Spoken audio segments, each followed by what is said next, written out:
আজি মই বনাইছিলোঁ গাহৰি মাংস। এনেকৈ কোনে কোনে খাই জনাবচোন দেই। মই আচলতে এনেকৈ ইমান বহুত গাহৰি যেতিয়া আফ্ৰিকান সোৱাইন ফ্লু হৈছিলে ন, আপাৰ আচামৰ ফালেতো এই বন্ধ, এতিয়াও চাগৈ বন্ধই হৈ আছে, কিন্তু আমাৰ গুৱাহাটীত কিন্তু চলিয়ে আছে দেই, খাই আছে। হ'লেও মই খোৱা নাছিলোঁ।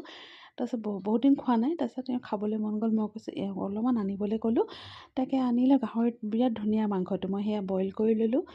বইল কৰি আৰু অকণমান সৰু সৰু কৰি লৈছোঁ পিচকেইটা, আধা আধা কৰি লৈছোঁ। সেইখিনি মই বেলেগ এইয়া আপোনাৰ মানে কি গাজৰ, এইটো কি আছিলে, কেপচিকাম, ব্ৰকলি আছিলে, আলু আছিলে, আদা নহৰু এনেকৈ কৰি মই বোলো অকণমান মিক্সকৈ বনাই দিওঁ। এইখিনি অকণমান হেৰি ল'লোঁ, আপোনাৰ চয়া চচ অলপ ল'লোঁ, ব্ৰকলি ল'লোঁ। তাৰপিছত এইখিনি মই বেলেগ একো দিয়া নাই। চয়া চচ আৰু হালধি অকণমান দি মাংসখিনি অকণমান প্ৰথমে ফ্ৰাই কৰি ল'লোঁ। তাৰপিছত আপোনাৰ এইখিনি মই ব্ৰকলি, গাজৰ, কেপচিকাম, পিঁয়াজ, আদা নহৰু এনেকৈ থেতেলাই লৈছিলোঁ। সেনেকৈ কৰি মিক্স কৰি এইখিনি মই গোটেইখিনি ব্ৰকলি গোটেইখিনি একেলগে দি পিনে ভালকৈ আকৌ নিমখ অলপ দি লৰাই দিছোঁ। বেলেগ একো মছলা দিয়া নাই, অকল নিমখেই দিছোঁ। সেয়া চয়া চচটো অকণমান দিছিলোঁ আৰু হালধি, সেয়াই দেই।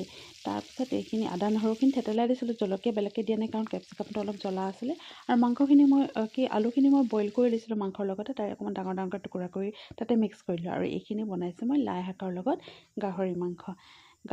লাই শাক যিহেতু ঘৰতে আছে, তাকে দুডালমান বনাবলৈ মন গ'ল, এনেকৈ বনাই আজি এইখিনিয়ে দেই।